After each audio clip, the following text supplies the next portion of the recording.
7 out of 10. That is the number Ray Dalio found after 50 years of research. 7 out of 10 of the greatest empires in history, the richest countries on earth, the most powerful economies, the most stable governments, the most advanced financial markets. 7 out of 10 wiped out nearly all investor wealth. Not some of it, nearly all of it. And here is the part that should stop you completely. Every single investor living inside those empires thought they were safe. They were not reckless people. They were not gamblers. They were educated, careful, disciplined investors who diversified their portfolios, studied the financial press, followed every rule they had ever been taught about building wealth responsibly. It did not matter. Now, ask yourself one question. How do you know you are not one of them? Most investors cannot answer that question, not because they're careless or uninformed, but because they have been studying the wrong history for their entire investing lives. A history that has been quietly, invisibly filtered to show only the outcomes that worked out. A history that has removed every case where things went catastrophically wrong and left only the cases where patient investing eventually paid off. That blind spot has a name. Ray Dalio calls it survivorship bias. And after half a century of managing money through every kind of market cycle, through booms and collapses, through currency crises and debt defaults, through geopolitical upheavals that destroyed entire financial systems, he believes it is the single most dangerous idea in investing today. Not the most dramatic idea, not the most talked about idea, the most dangerous. Precisely because it does not feel dangerous at all. It feels like wisdom. It feels like historical evidence. It feels like the rational foundation of a sensible long-term investment strategy. That is exactly what makes it so effective at hiding what it is hiding. This is the full story. What survivorship bias is, what history it has been concealing, what the complete picture actually looks like, and what it means for every dollar you currently believe is safe.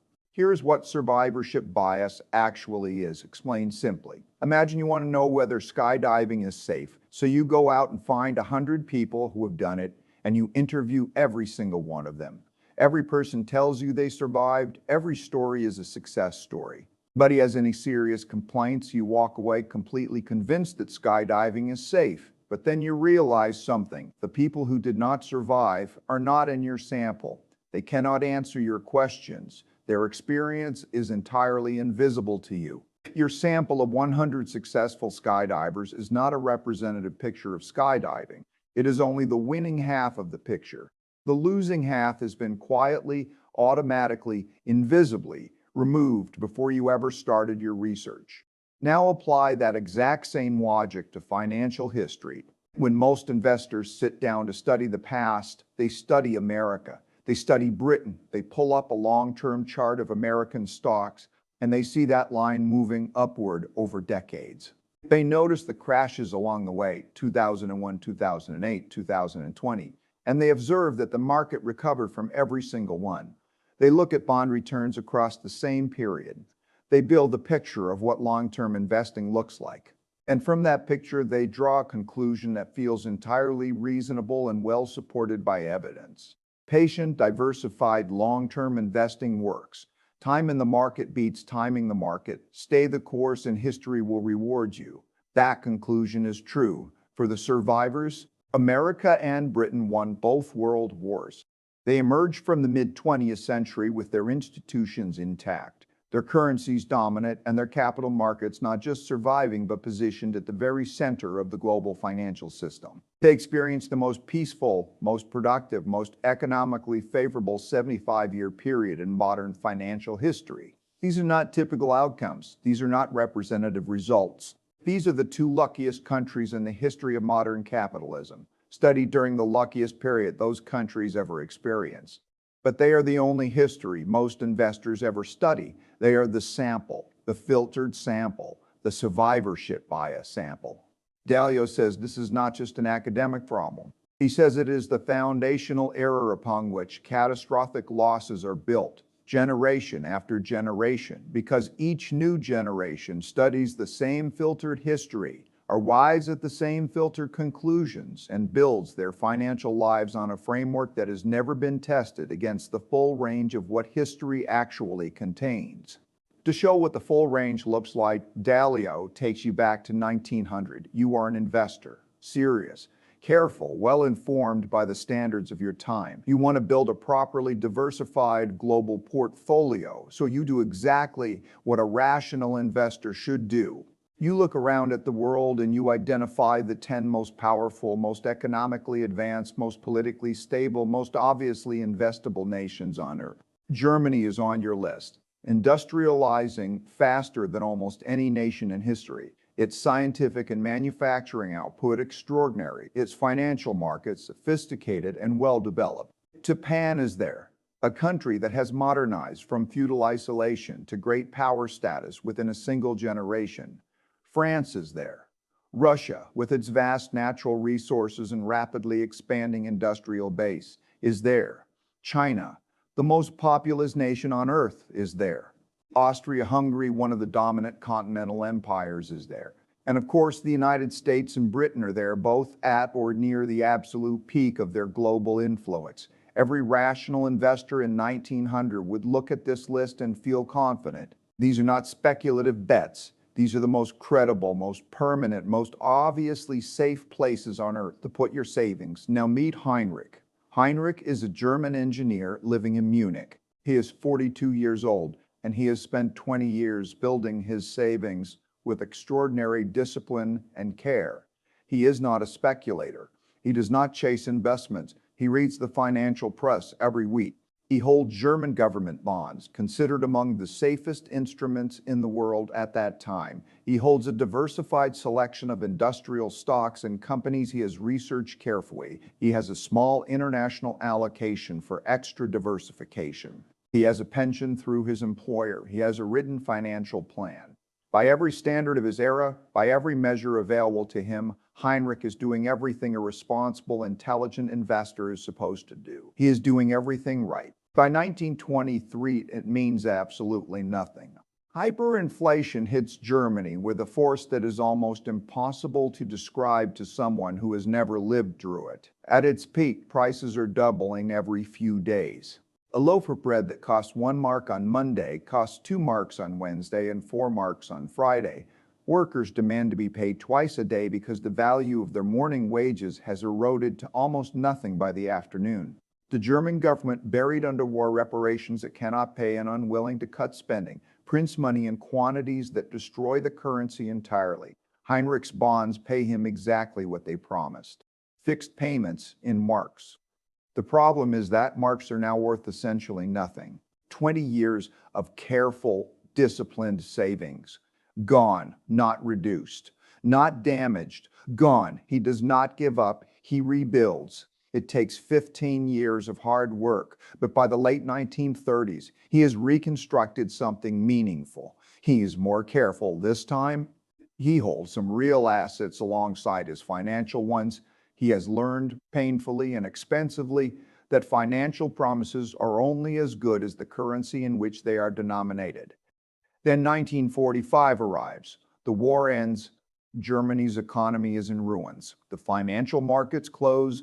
Whatever Heinrich has rebuilt across those 15 years is gone again. 2 complete lifetimes of saving, 2 complete destructions, not because of bad investment decisions, not because of panic selling or irrational behavior, but because Heinrich lived in one of the 7. Because he studied only the history that showed him why his investments were safe and never studied the history that showed him why they might not be. Heinrich's story repeats across the data in ways that make it impossible to dismiss. In Russia, the destruction was not a market crash.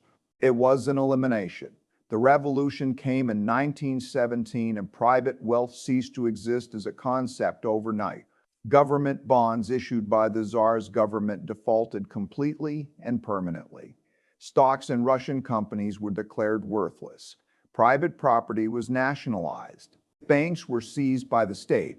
The markets closed and did not reopen for private investors for decades. An investor in Russian securities in 1900 did not experience a difficult decade followed by a recovery.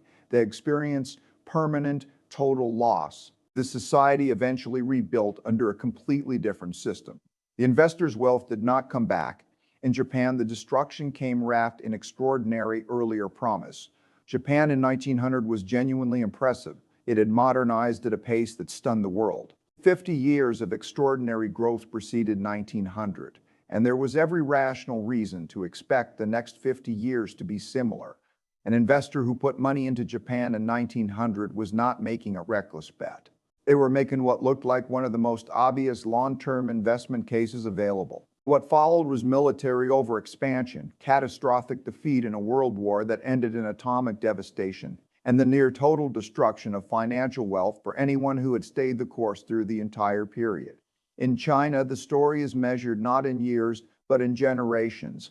Decades of internal conflict, civil war, Japanese invasion, revolution, and finally the establishment of a new government in 1949 that closed private investment markets entirely.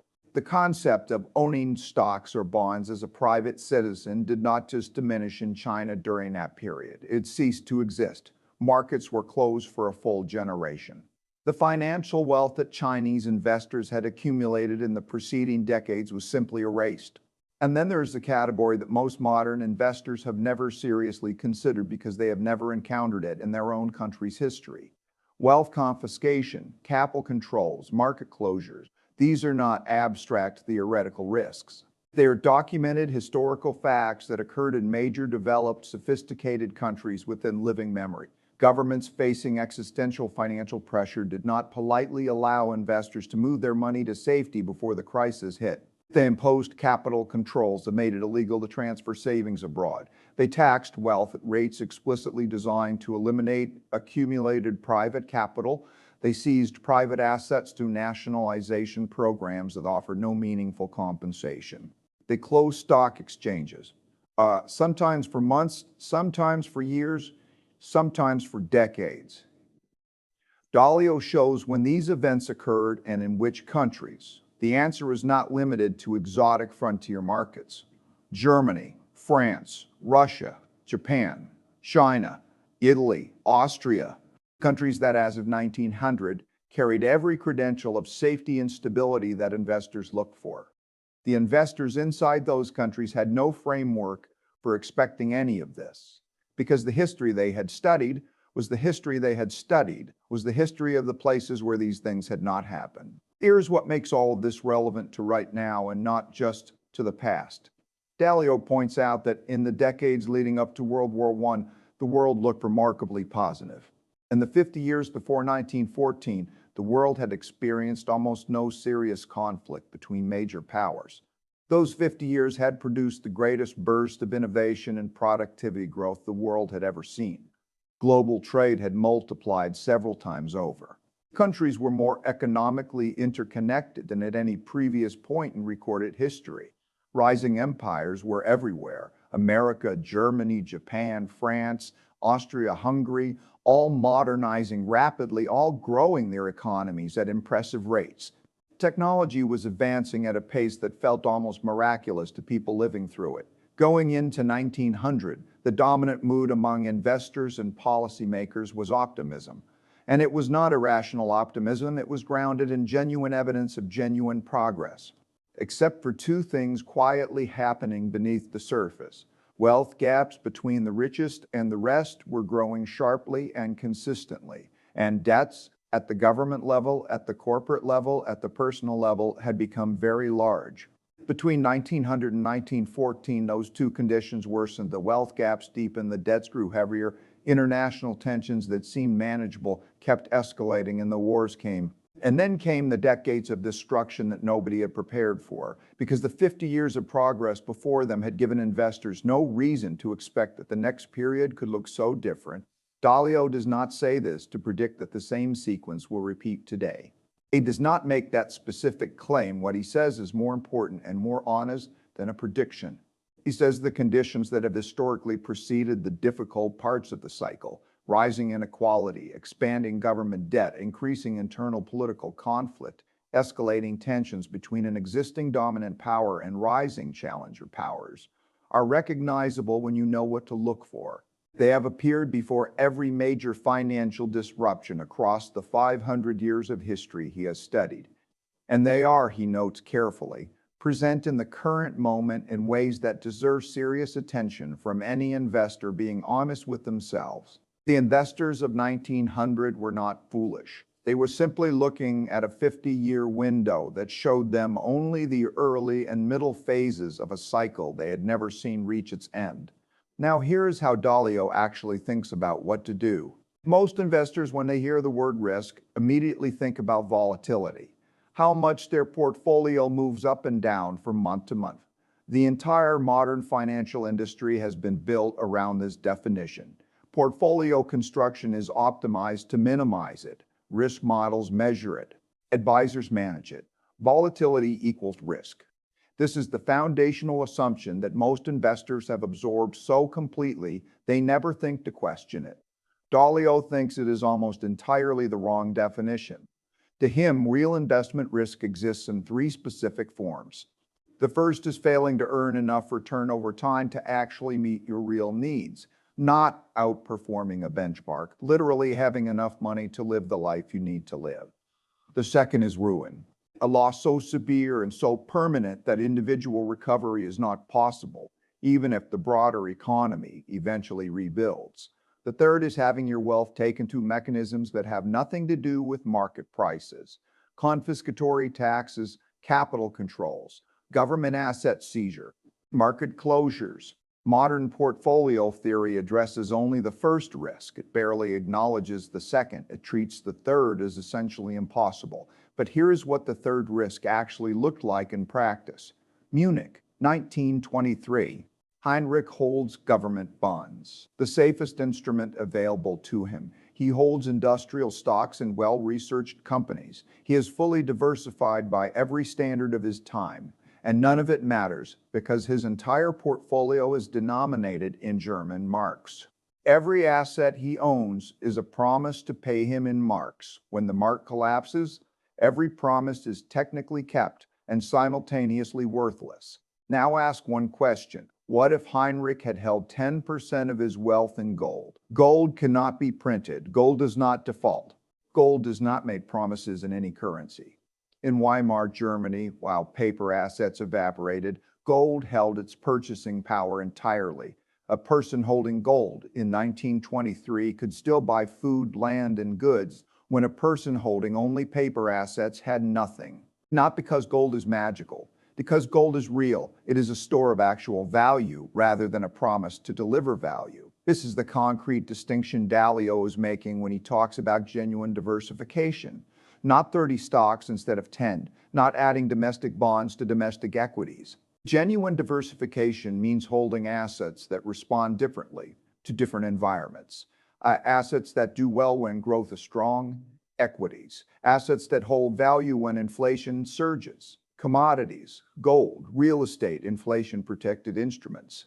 Assets that perform when growth collapses.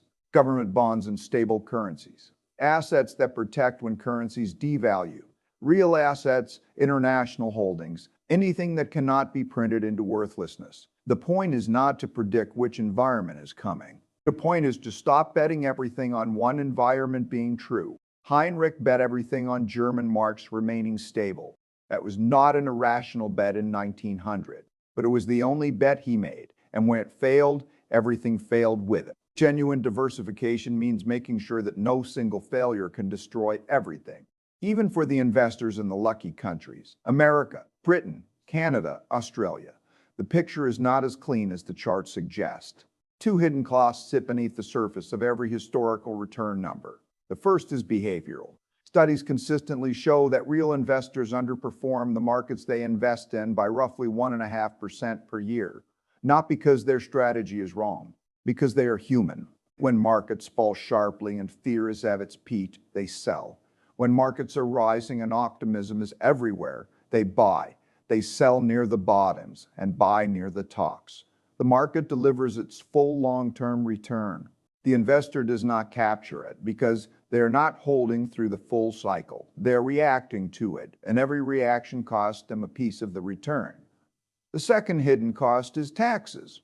Dalio's analysis shows that American investors lost roughly a quarter of their real equity returns to taxes across any given 20-year period. Not a marginal adjustment, a quarter, a substantial permanent reduction that appears nowhere in the clean long-term performance charts that most investors use to build their expectations, but that is entirely real in the after-tax balance of their actual accounts. Survivorship bias removes the countries that failed entirely. Behavioral drag creates a persistent gap between what the market returns and what the investor actually receives, and taxes take another quarter of what remains after that gap. The actual picture for the average investor, even in the most favorable countries during the most favorable historical period, is considerably less attractive than the standard financial industry narrative suggests. Dalio is not sharing any of this to create panic. He is sharing it because honest preparation is always more valuable than comfortable illusion. The terrible periods he documents were always eventually followed by recoveries. New orders emerged from the wreckage of the old ones. New systems were built, new prosperity followed the transition. The people who came through those transitions with their financial lives intact were not the ones who had predicted every outcome correctly. They were the ones who had asked the honest question in advance. They held assets across multiple countries. They maintained real assets alongside financial promises. They understood that stocks and bonds and cash are ultimately just promises, and that the more promises there are relative to the real wealth backing them, the greater the risk that not all of them can be kept. Heinrich's grandchildren eventually prospered. A rebuilt Germany became one of the great economic success stories of the second half of the 20th century. But the wealth destroyed between 1923 and 1945 was gone permanently for the people who held it. That generation received no refund on the hyperinflation, no second chance on 1945. The recovery came for the society. It did not come for the individual investor who had built their entire financial life on the assumption that their history was the safe history. Now come back to where this started. 7 out of 10. 7 out of 10 of the greatest, most stable, most investable empires on earth. 7 out of 10 wiped out nearly all investor wealth within a single human lifetime. The investors inside those 7 were not foolish people. They were not reckless. They were Heinrich. Educated, careful, disciplined, and doing everything right by every framework they had ever been given. The framework was the problem, not the investors. The 3 that survived, America, Britain, and a small handful of others, told their story loudly, clearly, and continuously for the next 75 years. The 7 that did not survive told their story to no one because the investors who lost everything are not in the room. They are not writing the books. They are not running the financial channels. They are not building the portfolio models that every new generation of investors learns from. They are simply gone. And in their absence, generation after generation has looked at the same filtered sample, drawn the same filtered conclusions, and built the same financial lives on the same dangerous assumption that the winner's history is the whole history. Now you have seen the whole history. The question is not complicated. Look at your portfolio today. Does it hold any real assets, gold, commodities, inflation-protected instruments, genuine international diversification alongside your stocks and bonds? Or is it built entirely on the assumption that the last 75 years of American history is the only future you will ever face? Write your answer in the comments, not because it is a theoretical exercise, because the answer tells you honestly which group you are currently in, the people who have seen the full picture or the people still looking only at the survivors. Dalio spent 50 years finding his answer. What is yours?